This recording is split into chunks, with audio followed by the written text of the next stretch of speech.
Time to reevaluate the 1991 Oscars. Pretty notorious choice here for Best Picture. Let's completely redo it because I think it deserves to be redone. Sorry, Kevin Costner. Coming up next.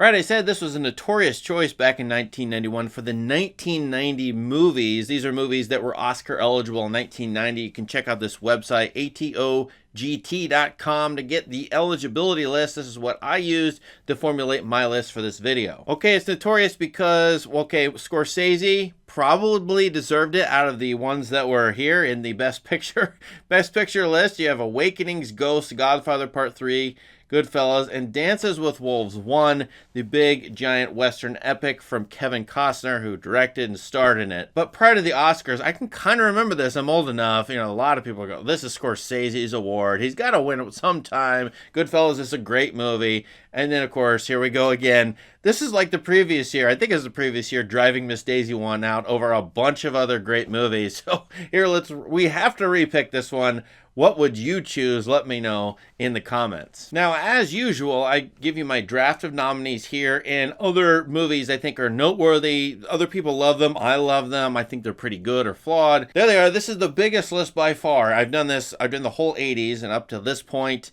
in this series, and here we have all these noteworthy movies. I'm looking at most of these, to me, are very, very interesting. There are a lot of good qualities. They each have their own good qualities. I think they're a little flawed, a little off. But man, this is a great roster of decent movies, in my opinion. A lot of rewatchables here. I threw a couple on that I personally don't like, such as Kiarostami's Close Up, which wasn't eligible anyway, but a lot of people love that one, as well as David Lynch's Wild at Heart. And by the way, I do really like Godfather Part 3. I think it doesn't hold up given the contrast principle. First of all, contrasted with Goodfellas, mobster movies, 2 mobster movies in a year. Second of all, contrasted with its, the Godfather Part 1 and Part 2, 2 of the greatest movies ever.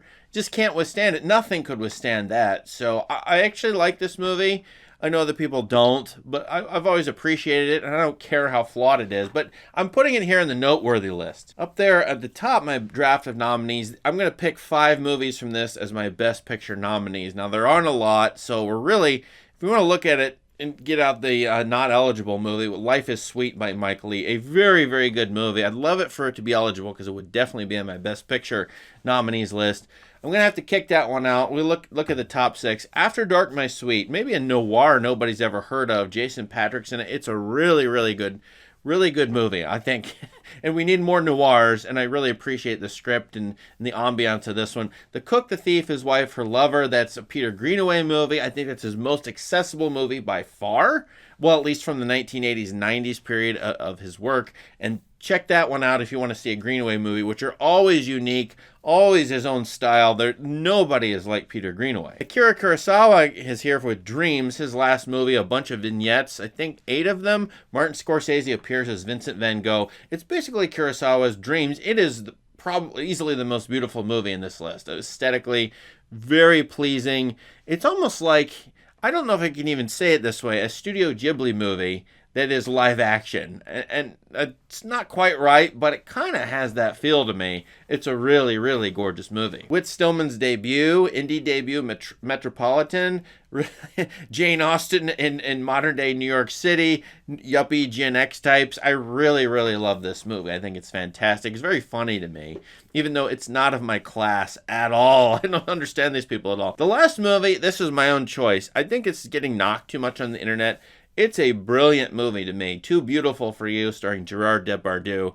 Really interesting. It's just a love triangle in a way, love triangle movie, but really interesting use of framing, compositions, flashbacks, flash forwards, hallucinations. I think the structure of this movie is outstanding. I want to give it a shout out, put it up here. I really, really like it. To whittle this down to 5, this is pretty easy. Let's get rid of Life is Sweet because it wasn't eligible. Sorry, Mike Leigh. And then Too Beautiful for You. So those are my list. That's my list of 5, which is quite different from the original list of 5. No Dances with Wolves. I don't love that movie very much. Sorry. No, I don't need to apologize. But I think this is a pretty strong list of aesthetic movies. I mean, the Peter Greenaway movie, the Kurosawa movie, the Whit Stillman movie, even though it's an indie, very low budget. I think these are all good-looking movies, quite honestly, if I think about their visual compositions and their editing, and certainly the Scorsese movie is as well. That's what all these seem to have in common. So let's pick the Best Picture winner out of this list of 5. Can you guess what it is? Yeah, you probably can. It is... And the Oscar goes to... But I'm funny how? I mean, funny like I'm a clown, I amuse you? It's Goodfellas. I'm not going to pick anything else and be weird over it, you know, and a lot of this has to do with an influence and popularity. It's definitely a rewatchable movie. It's a fascinating moral movie because Scorsese loves this sort of Dante's Inferno-like moral conundrums in the mob world or in the world of modern-day American crime. I think this movie is outstanding in a lot of ways. It's Scorsese's commentary on so many things. So let's go with it and rectify the error that was made, a very, very bad error that was made in the 1991 Oscars. Scorsese's Best Picture should have been this one. What do you think of my choices? What do you think of the options available to you? What would you pick as Best Picture?